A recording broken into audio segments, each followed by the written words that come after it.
Mes parents m'ont mis à la porte à 18 ans parce que j'ai refusé d'acheter un cheval de compétition à ma sœur chérie. J'ai juste dit, c'est d'accord. 16 ans plus tard, lors d'un dîner de réconciliation, ils ont vu la notification sur mon téléphone, virement reçu, plus 6,5 cents. Succession tante Rosalie. Ma sœur a failli s'étouffer et le visage de ma mère s'est décomposé de terreur. Je m'appelle Lison. J'ai 34 ans aujourd'hui, et en regardant en arrière, je n'arrive toujours pas à croire comment toute une vie de négligence, de douleurs silencieuses et d'injustices flagrantes peut basculer en une seule seconde, grâce à une simple notification lumineuse sur un écran de téléphone. Mes parents ont coupé mes fonds pour l'université et m'ont jeté à la rue parce que j'avais refusé de payer pour le caprice équestre de ma sœur. J'avais juste dit un mot, d'accord.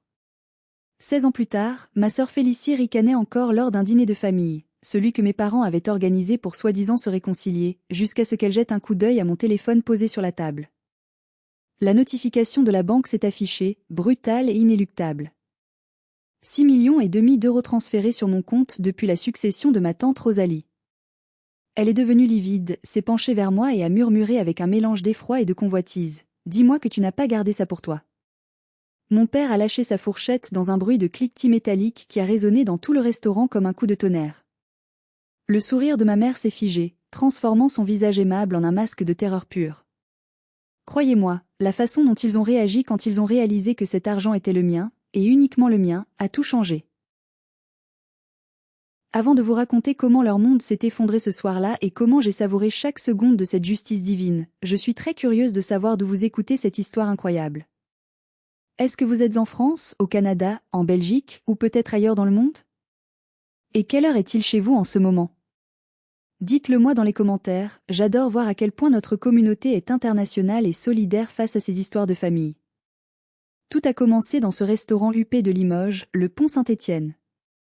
C'est un endroit magnifique, situé juste au bord de la Vienne, avec une vue imprenable sur le vieux pont médiéval en pierre. C'était un mardi soir pluvieux de novembre, le genre de soirée où le brouillard s'accroche au pavé et où l'humidité pénètre jusqu'aux os. L'atmosphère à l'intérieur était feutrée, presque oppressante de luxe. Les nappes étaient d'un blanc immaculé, si épaisses qu'on aurait pu s'y cacher, et les verres en cristal scintillaient sous la lumière tamisée des lustres. Une mise en scène parfaite pour une famille parfaite. Du moins, c'est ce que mes parents, Odette et Ambroise, voulaient désespérément faire croire aux autres clients et peut-être à eux-mêmes. En face de moi, ma petite sœur, Félicie, qui a maintenant 30 ans, triturait sa serviette en tissu avec une impatience mal dissimulée. Elle portait une robe de marque, mais en l'observant de plus près, je pouvais voir que c'était une collection d'il y a au moins 3 ou 4 ans. Le tissu commençait à boulocher légèrement sous les bras, et les coutures semblaient fatiguées, comme si la robe elle-même était épuisée de devoir maintenir cette illusion de richesse. Elle n'arrêtait pas de vérifier son téléphone, ses ongles manucurés tapotant frénétiquement l'écran fissuré qu'elle essayait de cacher avec sa main. « Alors, Lison » a commencé ma mère, sa voix mielleuse qui me donnait toujours des frissons dans le dos, une voix faussement douce qui cachait des décennies de manipulation. « On a entendu dire par les voisins que ton petit atelier de, comment tu appelles ça déjà? De recollage de vieux bols cassés? Il paraît que ça marche plutôt bien ces derniers temps. » J'ai pris une lente inspiration, sentant l'odeur du foie gras et du vin rouge flotter dans l'air, une odeur qui soudainement me donnait la nausée. « C'est de la restauration de céramique et d'objets d'art, maman, » ai-je corrigé calmement, prenant une gorgée d'eau pour faire passer l'amertume qui montait dans ma gorge. « Je travaille pour des musées et des collectionneurs. » Et oui, l'affaire se porte bien, merci de demander. Félicie a levé les yeux au ciel, un geste qu'elle maîtrisait à la perfection depuis l'adolescence et qui n'avait pas perdu de sa force agaçante. « C'est quand même incroyable, » a-t-elle ricané en jouant avec son pendentif doré qui semblait être du plaqué, « que tu passes ta vie à réparer les poubelles des autres alors que moi, avec mon projet de cosmétiques bio-révolutionnaire, je vais changer le marché européen. J'ai juste besoin d'un petit coup de pouce financier pour le lancement, tu comprends? Les banques sont si frileuses en ce moment, elles ne comprennent pas le génie quand elles le voient. » C'était donc ça. Le véritable but de ce dîner. Pas de réconciliation. Pas d'amour perdu retrouvé après des années de silence. Juste de l'argent. Encore et toujours de l'argent. Mon père, Ambroise, a hoché la tête, son regard fuyant le mien pour se concentrer sur son assiette. Il avait vieilli, ses cheveux étaient devenus gris et clairsemés, ses épaules s'étaient voûtées sous le poids invisible des dettes qu'il avait accumulées pour financer le style de vie insoutenable de Félicie, mais son arrogance, elle, était restée intacte, comme un vieux monument indestructible. Ta sœur a raison, Lison, a-t-il grommelé d'une voix rauque. La famille, c'est sacré. C'est fait pour s'entraider dans les moments difficiles. On pensait que, puisque tu n'as ni mari ni enfant pour te distraire, tu pourrais investir dans l'avenir de ta sœur. C'est un placement sûr. Je les regardais, ces 3 personnes qui partageaient mon ADN, mon sang, mon histoire, mais qui ne m'avaient jamais donné une once d'affection véritable. La colère montait en moi, non pas une colère chaude et explosive, mais une colère froide, précise, chirurgicale. J'étais sur le point de leur dire exactement ce que je pensais de leur investissement et de leurs années de négligence, quand mon téléphone, posé face visible sur la table à côté de mon assiette, a vibré. Une vibration longue, insistante. L'écran s'est allumé. La luminosité était réglée au maximum, perçant la pénombre du restaurant. Le message de l'application bancaire était impossible à rater pour quiconque avait des yeux. Virement reçu. De Maître Valère. Libellé, succession tante Rosalie. Montant, plus 6 540 000 €. Le temps s'est arrêté. Félicie, qui louchait sur mon téléphone en espérant probablement y voir un message d'un petit ami imaginaire ou une notification sociale, a arrêté de respirer. Ses yeux se sont écarquillés comme des soucoupes, manquant de sortir de leurs orbites. J'ai vu ses lèvres bouger silencieusement, déchiffrant les chiffres, comptant les zéros un par un. 1, 2, 3, 4, 5, 6 zéros. C'est quoi ça? A-t-elle balbutié, sa voix montant dans les aigus, brisant le murmure poli du restaurant. Mes parents se sont penchés brusquement, manquant de renverser la carafe d'eau. Le silence qui a suivi était assourdissant, lourd de conséquences. Mais pour comprendre pourquoi ce moment était si délicieux, si incroyablement satisfaisant pour moi, vous devez comprendre l'enfer que j'ai traversé pour en arriver là. Vous devez retourner 16 ans en arrière, au moment où tout a éclaté à cause d'un stupide cheval. Il y a 16 ans, nous vivions dans une maison bourgeoise en périphérie de Limoges, dans un quartier résidentiel où les pelouses étaient coupées au millimètre près. De l'extérieur, c'était l'image même de la réussite provinciale, un jardin bien entretenu avec des hortensias bleues, une façade en pierre de taille, 2 voitures allemandes brillantes dans l'allée. Mais à l'intérieur, la dynamique était aussi tordue et malade qu'un vieil arbre pourrissant de l'intérieur. J'avais 18 ans à l'époque. J'étais une fille discrète, studieuse, passionnée par l'art, l'histoire et les vieux objets. Je passais mes week-ends et mes vacances à travailler dans une boulangerie du centre-ville. Je me levais à 4 heures du matin, bravant le froid et l'obscurité, pour aller pétrir la pâte et servir les clients matinaux, économisant chaque centime, chaque pourboire. Mon rêve absolu était d'intégrer l'école des arts décoratifs. Je savais pertinemment que mes parents ne m'aideraient pas, alors j'avais amassé, euro après euro, pièce après pièce, environ 8 000 €. C'était mon trésor, mon sang, ma sueur, mon ticket de sortie vers une vie meilleure, ma liberté. Et puis il y avait Félicie. À 14 ans, elle était déjà le soleil autour duquel mes parents gravitaient, l'astre unique de leur univers. Elle était jolie, certes, mais surtout capricieuse, vaniteuse et absolument incapable d'entendre le mot non. Si Félicie voulait une nouvelle robe pour une soirée, elle l'avait le lendemain. Si elle voulait organiser une fête, mes parents vidaient le salon et se faisaient tout petit. Moi? J'étais l'ombre. Celle qui devait comprendre, celle qui devait céder, celle qui devait s'effacer. Tu es l'aînée, Lison, sois raisonnable, disait toujours ma mère avec ce sourire condescendant qui me donnait envie de hurler. Le point de rupture, l'instant où ma vie a basculé, est arrivé un soir de printemps. Félicie s'était mis en tête de faire de l'équitation. Pas n'importe quelle équitation dans un club de campagne, non. Elle voulait rejoindre le cercle équestre de Limoges, le club le plus exclusif de la région, fréquenté par les filles des notables, des médecins et des avocats. Et pour y être acceptée et briller, elle avait décrété qu'elle avait besoin de son propre cheval. Toutes mes copines en ont un. A-t-elle pleurnichait au dîner ce soir-là, jouant avec sa purée comme une enfant de 5 ans. Si je n'ai pas mon propre cheval, je vais avoir l'air de quoi? D'une clocharde? D'une moins que rien? Je ne pourrai jamais m'intégrer si j'arrive avec un cheval de location. Mère a immédiatement pris sa défense, caressant les cheveux blonds de Félicie comme si elle consolait une victime de guerre. Oh, ma chérie, ne dis pas ça, ne pleure pas. On va trouver une solution, je te le promets. Tu l'auras, ton cheval. Père a froncé les sourcils, faisant semblant de consulter ses comptes mentaux, même si je savais qu'ils vivaient déjà au-dessus de leurs moyens. Un cheval de compétition, c'est cher, Odette. Et il y a la pension mensuelle, le vétérinaire, l'équipement, le transport. On est un peu juste ce mois-ci avec les travaux de la toiture qu'on vient de payer. Les liquidités manquent. C'est là que leurs regards se sont tournés vers moi. 3 pères d'yeux. 2 prédateurs affamés et une petite hyène en devenir. J'ai senti un frisson glacé parcourir mon échine. Lisons, a commencé mon père, d'un ton faussement décontracté, posant ses couverts.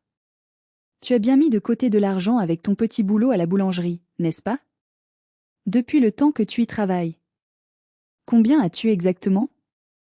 8 000? Peut-être un peu plus?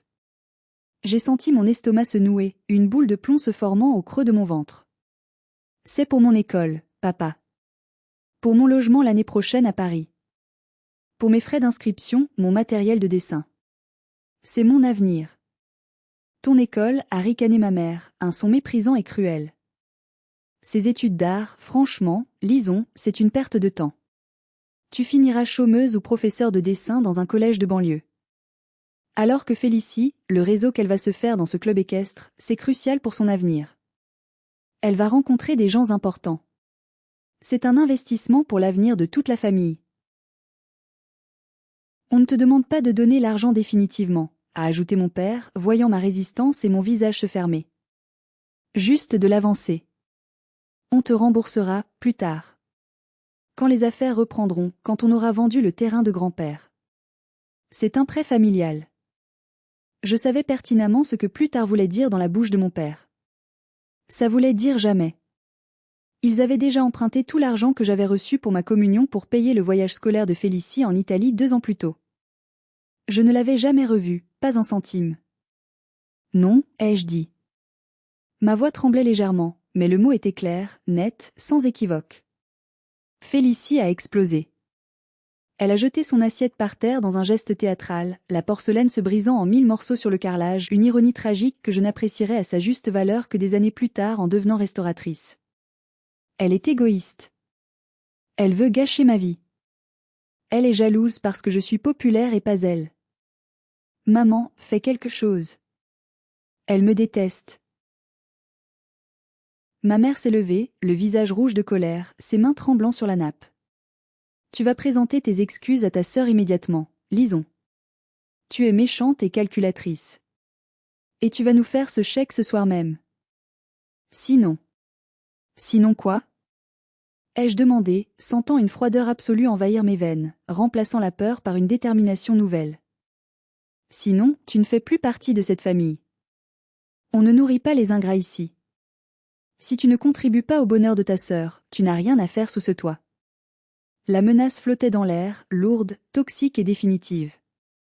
Il pensait sincèrement que j'allais plier. J'avais toujours plié par le passé. J'avais donné ma chambre plus grande à Félicie parce qu'elle avait besoin de plus d'espace pour sa créativité soi-disant débordante. J'avais renoncé à mes cours de piano pour payer ses leçons de danse classique qu'elle avait abandonnées au bout de 3 mois. Il pensait que j'étais faible parce que j'étais silencieuse, parce que je n'hurlais pas comme elle. Mais il ne savait pas, et il ne comprendrait jamais, que le silence est parfois l'endroit où se forge l'acier le plus dur. J'ai regardé mon père, cet homme qui était censé me protéger des dangers du monde mais qui me volait sans vergogne. J'ai regardé ma mère, dont l'amour était conditionnel à mon obéissance totale et à ma soumission aux caprices de sa favorite. Et j'ai regardé Félicie, souriante à travers ses fausses larmes, attendant son triomphe habituel, persuadée que le monde lui appartenait. Quelque chose s'est brisé en moi ce soir-là. Pas comme l'assiette au sol, bruyamment, mais silencieusement, comme une chaîne rouillée qui cède enfin sous trop de tension. D'accord, ai-je dit. C'est le mot que j'ai prononcé. D'accord. Félicie a commencé à applaudir, battant des mains comme une enfant gâtée devant un gâteau. Tu vois? Je savais qu'elle allait payer. Elle a craqué. Non, ai-je coupé, ma voix soudainement stable, dénuée de toute émotion, tranchante comme une lame de rasoir. D'accord pour partir. Gardez votre maison. Gardez vos dettes. Gardez vos illusions de grandeur. Je pars. Je ne vous donnerai pas un centime. Le sourire triomphant de ma mère a vacillé, remplacée par une confusion soudaine. Tu ne tiendras pas 2 jours dehors, lisons. Tu ne sais rien de la vie. Tu reviendras en rampant quand tu auras faim et froid. Et à ce moment-là, le prix sera double. Je ne lui ai pas répondu. Je me suis retournée et je suis montée dans ma petite chambre sous les combles, cet espace exigu qui avait été mon seul refuge. J'ai pris mon vieux sac de randonnée. J'y ai mis quelques vêtements chauds, mon précieux carnet de croquis, quelques crayons, et surtout, mon carnet de chèques et mes papiers d'identité. J'ai attrapé ma tirelire en forme de cochon, celle que je cachais sous une latte du plancher, contenant mes pourboires en liquide, environ 300 €. En redescendant les escaliers, le cœur battant à tout rompre mais l'esprit clair, ils étaient toujours dans la cuisine, stupéfaits, incapables de croire que leur servante docile se rebellait. Je suis passée devant eux sans un regard, sans un mot d'adieu. J'ai ouvert la porte d'entrée. Il pleuvait des cordes dehors, une pluie glaciale de mars. Le vent froid du Limousin m'a giflé le visage, mais curieusement, il m'a semblé plus chaleureux, plus honnête que l'air vicié et empoisonné de cette maison. Si tu franchis cette porte, Lison, a hurlé mon père derrière moi, sa voix brisée par la rage, ne t'avise pas de revenir nous demander un centime quand tu seras à la rue. Tu n'existes plus pour nous. Tu entends? Tu es morte pour nous. J'ai claqué la porte. Le bruit a résonné comme un coup de fusil dans la nuit. Je n'ai pas pleuré. Je me sentais légère, d'une légèreté terrifiante. J'étais seule, il faisait nuit, j'avais froid, mais j'étais libre. Je venais de m'amputer d'un membre gangrené pour sauver le reste de mon corps. J'ai marché sous la pluie battante jusqu'à l'arrêt de bus, mes chaussures trempées faisant un bruit de succion sur le trottoir mouillé. Je n'avais nulle part où aller. Mes amis vivaient chez leurs parents, je ne pouvais pas débarquer ainsi au milieu de la nuit. C'est alors, assise sur ce banc en métal glacé, que je me suis souvenue d'un nom. Un nom interdit, banni, maudit dans notre maison. Tante Rosalie. Tante Rosalie était la sœur aînée de mon père. Dans la mythologie familiale construite patiemment par ma mère au fil des années, Rosalie était la folle, l'ermite, la vieille fille aigrie qui vivait dans une ferme délabrée au milieu de nulle part et qui détestait l'humanité entière. On disait qu'elle était avare, méchante, peut-être même un peu sorcière. Je ne l'avais vue que 2 ou 3 fois lors d'enterrements lointains, une silhouette sombre et silencieuse. Mais je me souvenais d'une chose précise, un souvenir qui brillait comme une pépite d'or dans ma mémoire, lors des 10 ans de Félicie, alors que tout le monde s'extasiait devant la petite princesse et ses cadeaux coûteux, Rosalie s'était assise à côté de moi dans un coin, m'avait donné un vieux livre sur l'art de la Renaissance italienne et m'avait chuchoté. « Toi, tu as des yeux qui voient le monde, pas juste un miroir. Garde ça précieusement, petite. » J'ai pris le premier bus de nuit, puis j'ai marché 3 kilomètres dans la boue, mes vêtements collants à ma peau, pour arriver devant sa grille rouillée. Il était près de minuit. Les chiens ont aboyé furieusement. La lumière jaune du porche s'est allumée, perçant l'obscurité. Rosalie est apparue, une silhouette robuste en bottes de caoutchouc et gilet de laine épais, tenant une lampe torche.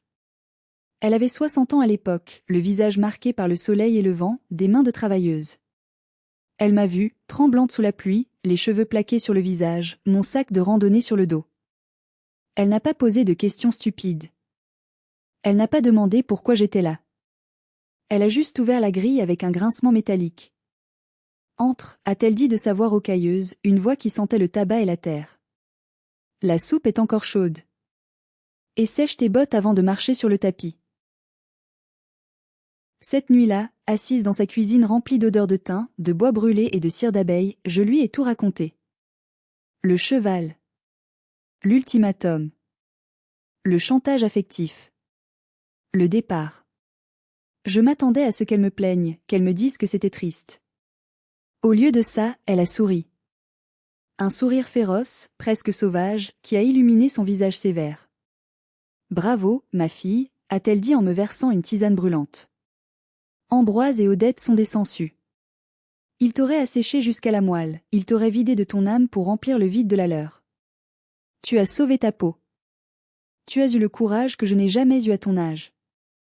Vivre avec Rosalie n'était pas facile. Ce n'était pas un refuge douillet où l'on se repose. Elle ne m'a pas donné d'argent gratuit. L'argent qui tombe du ciel rend les gens faibles et stupides, regarde ta sœur, disait-elle souvent en coupant du bois. Mais elle m'a donné un toit. Elle m'a appris à cultiver un potager, à réparer une toiture qui fuit, à négocier au marché et surtout, à comprendre la valeur réelle des choses par rapport à leur prix. J'ai découvert au fil des mois que Rosalie n'était pas pauvre. Loin de là.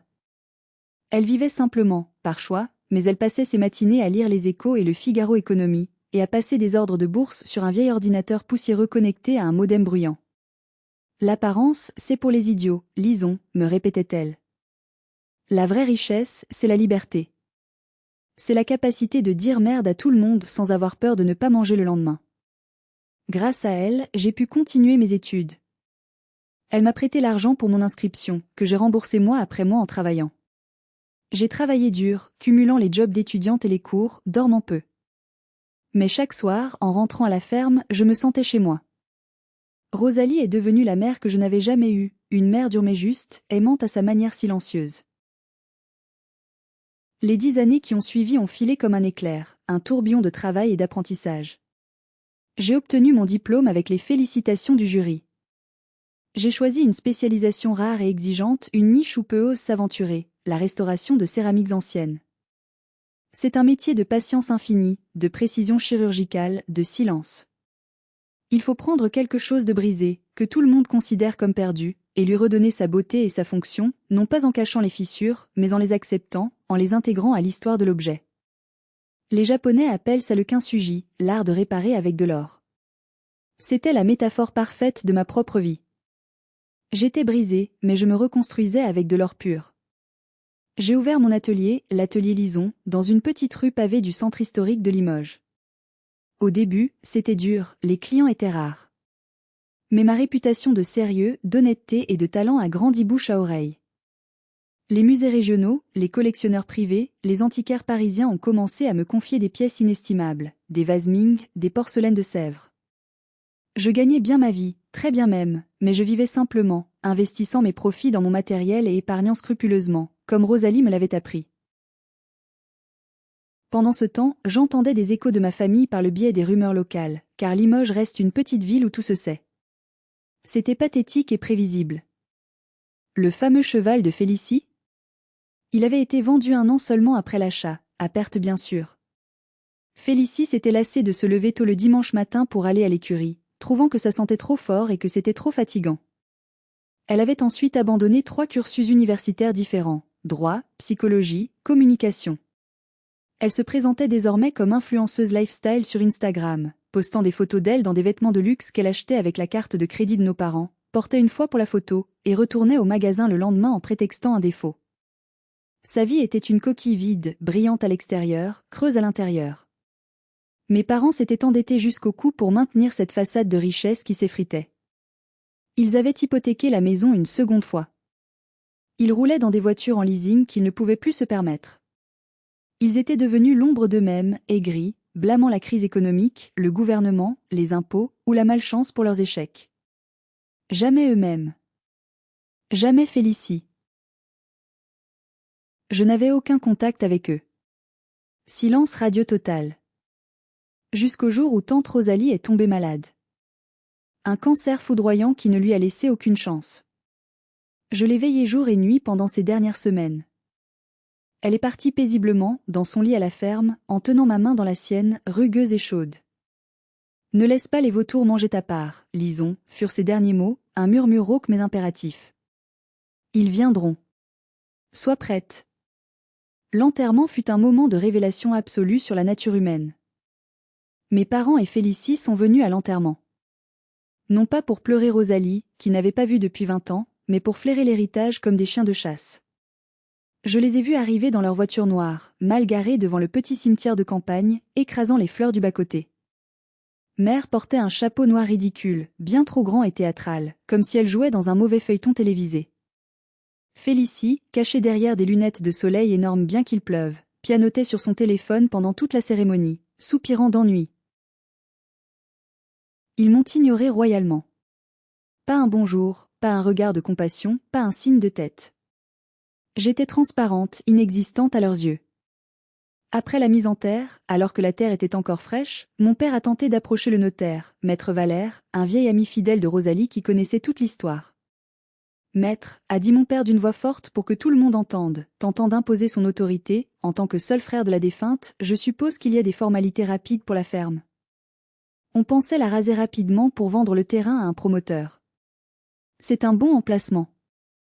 Maître Valère, un homme droit comme un i, aux cheveux blancs impeccables, a ajusté ses lunettes et a regardé mon père avec un mépris froid et non dissimulé. Monsieur, toutes les dispositions testamentaires ont été prises par Madame Rosalie elle-même. Je contacterai les bénéficiaires en temps voulu. Ce n'est ni le lieu ni le moment. Ils sont repartis bredouilles, furieux, claquant les portières de leur voiture. 2 semaines plus tard, j'étais assise dans le bureau de bois sombre de Maître Valère, entourée de vieux livres de droit. Il a ouvert le dossier scellé avec une solennité qui m'a coupé le souffle. Lisons, a-t-il dit doucement, posant ses mains sur le bureau. Rosalie t'aimait beaucoup. Elle m'a dit, le jour où elle a rédigé ceci, que tu étais la seule digne de porter son héritage, la seule qui saurait quoi en faire. Il m'a tendu les documents. J'ai commencé à lire, et le sol s'est littéralement dérobé sous mes pieds. Rosalie n'avait pas seulement la ferme et quelques économies. Dans sa jeunesse, avant de se retirer du monde, elle avait investi massivement dans l'immobilier parisien avant le boom des années 90, puis avait tout vendu au sommet du marché pour placer l'argent dans des actions de géants technologiques américains et asiatiques au début des années 2000. Elle avait un portefeuille diversifié, géré avec une main de maître et une intuition géniale. Le total des actifs liquides, après impôts et droits de succession, s'élevait à 6 540 000 €. Plus la ferme et les terres agricoles attenantes. Et elle me léguait tout. L'intégralité. À une condition écrite noir sur blanc, que Lison garde le secret absolu jusqu'à ce que l'argent soit en sécurité sur son compte personnel, et qu'elle n'en donne pas un seul centime à Ambroise, Odette ou Félicie, sauf si elle veut voir cet argent brûler en enfer. J'ai pleuré. Pas pour l'argent, qui était une somme abstraite et vertigineuse, mais pour la confiance qu'elle me portait. J'étais millionnaire. Moi, la fille qu'on avait chassée pour un cheval, la fille qu'on disait bonne à rien. Le transfert des fonds a pris du temps, les procédures successorales en France étant complexes et longues. 6 mois se sont écoulés. 6 mois où j'ai continué à travailler dans mon atelier comme si de rien n'était, gardant ce secret brûlant au fond de moi, attendant le moment juste. Et puis, le coup de téléphone est arrivé. C'était un mardi matin ordinaire. Je polissais minutieusement un vase Ming ébréché quand mon téléphone personnel a sonné. Le nom maman s'est affiché sur l'écran comme une menace lumineuse. Je n'avais pas entendu sa voix depuis des années. Mon cœur a raté un battement. J'ai hésité longuement, ma main tremblant au-dessus de l'écran, puis j'ai décroché, mettant le haut-parleur pour garder une distance de sécurité. Allô ? Ai-je dit, ma voix neutre. Lison. Ma chérie. La voix était si faussement enjouée, si sucrée, que j'ai failli avoir la nausée physique. Comment vas-tu ? On pensait justement à toi avec papa ce matin. C'est bientôt l'anniversaire de mariage, tu sais, 35 ans. On s'est dit que c'était trop bête de rester fâché pour des histoires de gamins. Le temps passe si vite. Des histoires de gamins.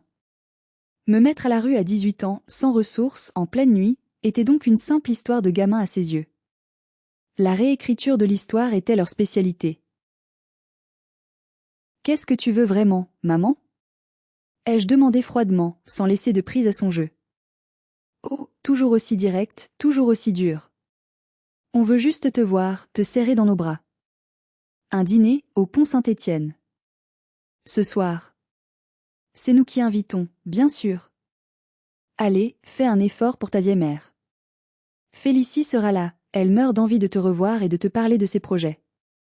Je savais pertinemment que c'était un piège. Mon instinct me hurlait de raccrocher et de bloquer le numéro. Mais une autre partie de moi, peut-être la partie qui savait que le virement de l'héritage devait arriver d'un jour à l'autre selon Maître Valère, était curieuse. Je voulais voir à quel point ils pouvaient descendre bas. Je voulais voir leur visage une dernière fois, les regarder dans les yeux avant de disparaître de leur vie pour de bon avec ma nouvelle liberté. D'accord, ai-je dit. À 20h. J'ai appelé Maître Valère juste après, le cœur battant. Le virement est parti ce matin de la caisse des dépôts, Lison, m'a-t-il confirmé d'une voix calme. Il devrait apparaître sur votre application bancaire dans la journée, peut-être en fin d'après-midi. Le destin a un sens de l'humour cruel et parfait. J'ai mis ma plus belle tenue de travail, un pantalon noir bien coupé, une chemise en soie blanche, simple, élégante, mais pas ostentatoire. Je voulais qu'il me voie comme je suis, une femme qui travaille, qui réussit par elle-même, pas une héritière oisive. Je ne savais pas encore que la technologie allait trahir mon secret de la manière la plus spectaculaire et cinématographique possible. Nous voilà de retour au restaurant, à cet instant précis où le temps s'est figé. Après l'arrivée de la notification bancaire, le silence a duré peut-être 10 secondes, mais il a semblé durer une éternité. Félicie fixait l'écran comme si c'était une apparition divine, ses yeux brillants d'une cupidité pure et sans filtre. 6 millions, a-t-elle soufflé, comme en transe. C'est l'argent de la tante Rosalie? C'est tout ça? J'ai lentement repris mon téléphone, j'ai verrouillé l'écran avec calme et je l'ai glissé dans mon sac à main. J'ai pris une grande inspiration, sentant la puissance de l'instant. Le moment de vérité était là. Oui, ai-je dit calmement, ma voix posée contrastant avec leur agitation. Tante Rosalie m'a tout légué. Absolument tout. Chaque centime, chaque action, chaque mètre carré de terre. Le visage de ma mère a traversé une série d'émotions complexes et fascinantes à observer. Le choc initial, le calcul mental rapide, la jalousie, et enfin, une fausse tendresse terrifiante qui a recouvert ses traits. Elle a tendu la main par-dessus la table pour toucher la mienne. J'ai retiré ma main vivement, comme si elle était brûlante ou contagieuse. Oh, lisons. C'est merveilleux. S'est-elle exclamée, les larmes de crocodile montant instantanément à ses yeux maquillés. Je savais que Rosalie avait bon cœur au fond. Elle a voulu garder l'argent dans la famille, pour nous tous. C'est une bénédiction du ciel. Justement, avec papa, on parlait de vendre la grande maison pour acheter quelque chose de plus petit à cause des dettes, mais avec ça, tout est résolu. Et le projet de Félicie. On va pouvoir monter une vraie entreprise familiale, tous ensemble. Félicie s'est redressée sur sa chaise, son arrogance revenant au galop, amplifiée par la perspective de la richesse. C'est clair. 50 000 €, ce n'est rien pour toi maintenant, c'est de l'argent de poche. Tu peux me donner 500 000 pour lancer ma marque à l'international direct. Allez, lisons, on est sœurs après tout. Le sang est plus fort que tout. Oublions le passé, c'était des bêtises de jeunesse. Oublier le passé? Ai-je répété doucement, savourant l'ironie. Mon père a renchéri, essayant de reprendre une posture d'autorité paternelle malgré ses mains qui tremblaient d'excitation. Lisons, écoute-moi. Une telle somme, c'est trop lourd, trop complexe à gérer pour une jeune femme seule comme toi qui n'y connaît rien à la finance. Je connais des gestionnaires de patrimoine, des amis sérieux. Je vais m'occuper de tout pour toi. Fais-moi un virement de la totalité sur le compte joint des deux mains, je distribuerai les parts équitablement entre nous. C'est le rôle du chef de famille. J'ai éclaté de rire. Un rire froid, sec, sans joie, qui a glacé l'atmosphère. Les têtes des tables voisines se sont tournées vers nous, intriguées par cette scène. Vous n'avez pas compris, ai-je dit, en les regardant droit dans les yeux, un par un, sondant leur âme noire. Il n'y a pas de nous. Il n'y a pas de famille. Cet argent est à moi. Légalement. Moralement. Tante Rosalie a été très claire dans son testament, pas un centime pour vous. Le visage de mon père est devenu pourpre, une veine palpitant sur son front. Tu es ma fille. Tu nous dois le respect. On t'a élevé. On t'a nourri. Vous m'avez jeté à la rue une nuit de pluie, ai-je rappelé, ma voix coupant l'air comme un scalpel chirurgical. Vous m'avez échangé contre un cheval. Vous vous souvenez? Ce cheval qui devait sauver la famille? Je me suis tournée vers Félicie, qui me regardait avec haine. Tu voulais un cheval, Félicie? Eh bien, imagine que ce cheval a mangé tout ton héritage. Chaque centime de ces 6,5 millions est le prix de votre trahison. C'est le prix de votre cruauté. Tu es un monstre. A crié Félicie, se levant brusquement et renversant sa chaise. Tu es une égoïste radine. J'espère que tu vas t'étouffer avec ton fric. Tu vas mourir seule. Ça suffit. A hurlé ma mère, perdant son masque de gentillesse. Si tu ne partages pas, tu ne seras plus jamais la bienvenue chez nous. Tu seras bannie pour toujours. J'ai souri, pour la première fois de la soirée, un vrai sourire de libération. Maman, ai-je dit en me levant et en ajustant ma veste calmement. Je ne suis plus la bienvenue chez vous depuis 16 ans. Et honnêtement, je m'en porte très bien. Je n'ai pas besoin de vous. J'ai sorti un billet de 50 € de mon portefeuille et je l'ai jeté sur la nappe blanche, à côté de l'assiette de foie gras intouché. Pour mon repas. Profitez bien du dessert. C'est la dernière chose que vous aurez de moi. Adieu. Je suis sortie du restaurant, la tête haute, le cœur battant à tout rompre, laissant derrière moi le chaos que je venais de déclencher. Je me sentais invulnérable. Mais je ne savais pas encore que la bête blessée est la plus dangereuse. La guerre ne faisait que commencer, et elle allait être sale. Je pensais naïvement que c'était fini. Que j'avais gagné, que mon départ fracassant suffirait à les faire taire. Quelle erreur. Dès le lendemain matin, l'enfer s'est déchaîné, mais pas en face à face. Ils n'avaient pas ce courage. Ils ont attaqué sur le terrain de jeu préféré de Félicie et de ma mère, les réseaux sociaux, la rumeur publique, le tribunal de l'opinion. Félicie a posté une vidéo sur TikTok et Instagram. Elle y apparaissait les yeux rouges, sans maquillage pour la première fois de sa vie numérique, racontant une histoire déchirante et totalement fausse face caméra. Elle disait, des trémolos dans la voix, que sa sœur aînée manipulatrice et perverse narcissique avait profité de la sénilité d'une vieille tante mourante pour lui faire changer son testament in extremis, laissant ses pauvres parents retraités et malades, ainsi que sa petite sœur souffrante. Elle s'était inventée une maladie auto-immune rare pour l'occasion sans rien, dans la misère. La vidéo est devenue virale localement en quelques heures, partagée par tous ses contacts. Comment peut-on être aussi cruel avec sa propre famille? Commentaient des inconnus indignés. Boycotter son atelier. C'est une voleuse. C'est honteux. Ma mère, elle, a joué la carte plus insidieuse du Facebook des voisins et des associations locales. Elle a posté sur le groupe très suivi Vie à Limoges, attention à l'atelier Lison, rue des Arts. Cette femme n'a aucune morale.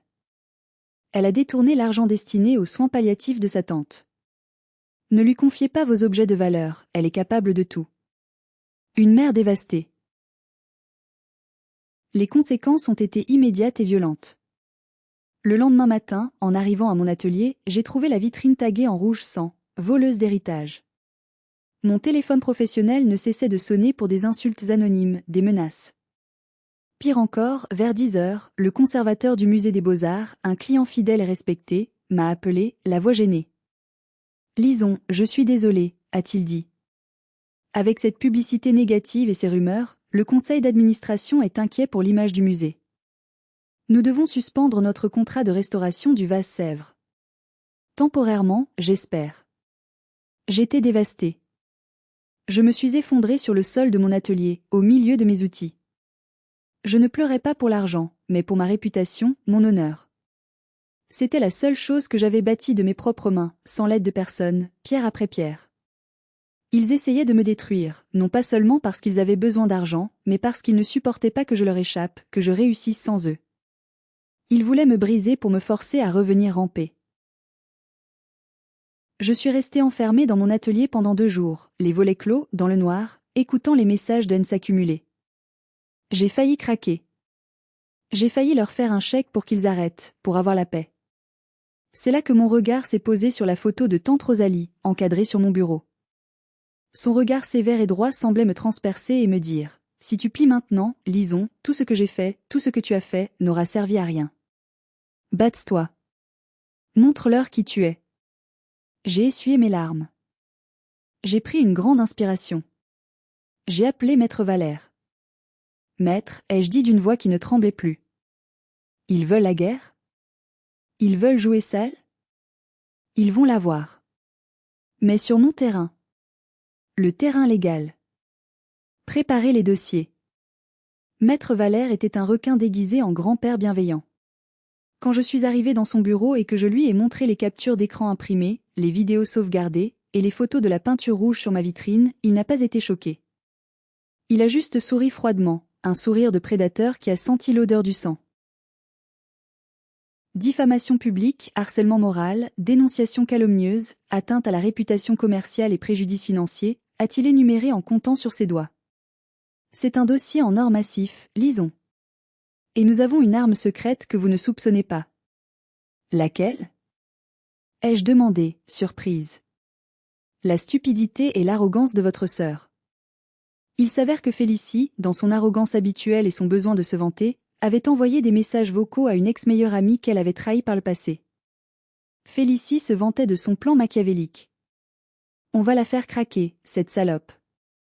Dès qu'elle lâche l'oseille pour qu'on la ferme, j'efface tout. De toute façon, la vieille Rosalie était gâteuse, c'était facile d'inventer des trucs pour faire pleurer les gens. L'ami, voyant la tournure criminelle des événements et voulant se venger de Félicie, nous avait transféré tous les messages audio. C'était la preuve irréfutable de la préméditation et de la mauvaise foi. De plus, nous avons récupéré les enregistrements des caméras de sécurité du restaurant Le Pont Saint-Étienne. La vidéo n'avait pas de son, mais les images étaient accablantes. On y voyait clairement l'agressivité physique de Félicie se levant et renversant sa chaise, mon père tapant du poing sur la table, ma mère menaçante, et moi restant calme, digne, avant de partir. Avant de continuer, je veux vous demander, à ma place, auriez-vous porté plainte contre votre propre famille? Ou auriez-vous essayé de négocier encore une fois? C'est une décision terrible à prendre. Dites-le moi en commentaire, oui pour le procès, non pour la négociation. Nous avons déposé plainte. Pas une simple main courante qui finit au panier. Une citation directe devant le tribunal correctionnel de Limoges. Le jour où l'huissier a sonné à leur porte pour leur remettre la convocation officielle, j'aurais aimé être une petite souris pour voir leur visage. On m'a raconté par des voisins que mon père a failli faire une crise cardiaque sur le perron. Il pensait que j'allais me cacher, que j'allais avoir honte. Il ne s'attendait pas à ce que je morde en retour. Il ne s'attendait pas à la justice. Le procès a eu lieu 3 mois plus tard, au printemps. Limoges est une petite ville, l'affaire avait fait grand bruit et attiré du monde, des curieux, des journalistes locaux. La salle d'audience était pleine. Mes parents sont arrivés habillés comme des victimes, ma mère s'appuyant sur une canne qu'elle n'utilisait jamais d'habitude, jouant la vieille dame fragile. Félicie, vêtue de noir, jouait la fille éplorée et incomprise. Mais face aux preuves projetées sur l'écran du tribunal, leur comédie s'est effondrée lamentablement. Maître Valère a été impitoyable. Il a fait écouter les messages vocaux de Félicie dans un silence de mort. On entendait sa voix vulgaire et calculatrice résonner dans la salle solennelle. On a lu les rapports médicaux du neurologue de tante Rosalie prouvant qu'elle était parfaitement saine d'esprit jusqu'à sa dernière minute.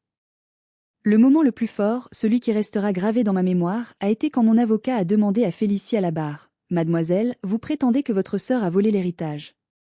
Mais saviez-vous que votre tante avait spécifiquement inclus une clause d'exclusion vous concernant dans son testament? Je cite, « Je ne lègue rien à ma nièce Félicie en raison de son incapacité chronique à gagner sa vie honnêtement et de sa cruauté envers sa sœur. » La salle a murmuré. Félicie est devenue rouge pivoine, incapable de répondre, balbutiant des excuses incohérentes. Le juge, une femme sévère qui détestait les menteurs, n'a pas été tendre. Elle a vu clair dans leur jeu, une tentative d'extorsion en bande organisée déguisée en drame familial. Le verdict est tombé comme un coup près, net et sans appel. Mes parents et Félicie ont été reconnus coupables de diffamation publique, harcèlement moral et tentative d'extorsion. Ils ont été condamnés solidairement à me verser 150 000 € de dommages et intérêts pour le préjudice moral et commercial considérable que j'avais subi. De plus, ils devaient publier des excuses publiques dans le journal régional Le Populaire du Centre et sur leurs réseaux sociaux pendant 30 jours consécutifs, sans possibilité de supprimer les commentaires, sous peine d'astreinte journalière. Pour eux, c'était la fin. La ruine totale. Ils n'avaient pas 150 000 €. Ils étaient déjà surendettés, vivant à crédit. Les conséquences ont été brutales et rapides. La banque, alertée par le procès et leurs dettes abyssales, a saisi leur maison. Cette maison qu'ils aimaient tant, symbole de leur statut social factice, leur fierté, a été vendue aux enchères judiciaires pour une bouchée de pain. J'ai appris par des connaissances qu'ils ont dû déménager dans un petit HLM, un logement social, dans la zone nord de Limoges. Un quartier qu'ils avaient toujours méprisé, critiqué et moqué. L'ironie était totale et cruelle. Ils vivaient désormais parmi ceux qu'ils considéraient comme inférieurs. Félicie? Son petit ami influenceur du moment l'a largué dès qu'il a su qu'il n'y avait plus d'argent et que sa réputation était détruite. Elle a dû prendre un travail de caissière dans un supermarché discount pour payer ses propres amendes et survivre. Fini les rêves de gloire, fini les photos de luxe. La réalité l'a rattrapée violemment. Ils ont essayé de me contacter une dernière fois, par une lettre pathétique écrite par mon père, pleine de fautes et de ratures, demandant pitié pour les liens du sang, invoquant la famille. Je ne l'ai même pas ouverte. Je l'ai brûlée dans la grande cheminée de la ferme de tante Rosalie, regardant les flammes consumer les derniers liens qui me retenaient à eux. Oui, j'avais gardé la ferme. C'était mon seul lien avec la seule famille qui comptait vraiment. Aujourd'hui, je vous écris depuis l'atelier que j'ai aménagé dans la grange de la ferme. J'ai rénové l'endroit avec amour. Ce n'est plus seulement ma maison, c'est devenu le siège de la Fondation Rosalie. Avec une grande partie de l'héritage, j'ai décidé de donner un sens à cet argent. J'ai créé un programme de bourse d'études et de logement d'urgence pour les jeunes étudiants de la région qui, comme moi à 18 ans, ont été mis à la porte par leur famille en raison de leur choix de vie, de leur orientation, ou simplement de la cupidité et de la bêtise de leurs parents. Chaque année, nous aidons une dizaine de jeunes à se loger, à manger et à payer leurs études. Je les vois arriver, souvent brisés, effrayés, le regard fuyant, avec cette lueur de méfiance que je connais si bien. Et je les vois se reconstruire, mois après mois. Je leur apprends parfois la céramique, l'art de recoller les morceaux, l'art de faire de ces blessures une force. Je n'ai plus jamais revu mes parents ni ma sœur. Je sais qu'ils sont là, quelque part dans la même ville, vivant dans l'amertume, le regret et la haine recuite, se blâmant probablement les uns les autres pour leur déchéance. Mais ils ne sont plus mes fantômes. Ils ne hantent plus mes nuits.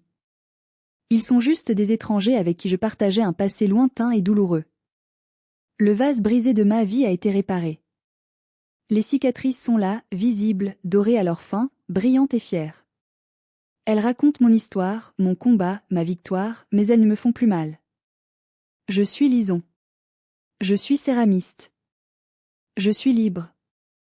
Et pour la première fois de ma vie, je peux dire sincèrement que je suis heureuse. Merci d'avoir écouté mon histoire jusqu'au bout.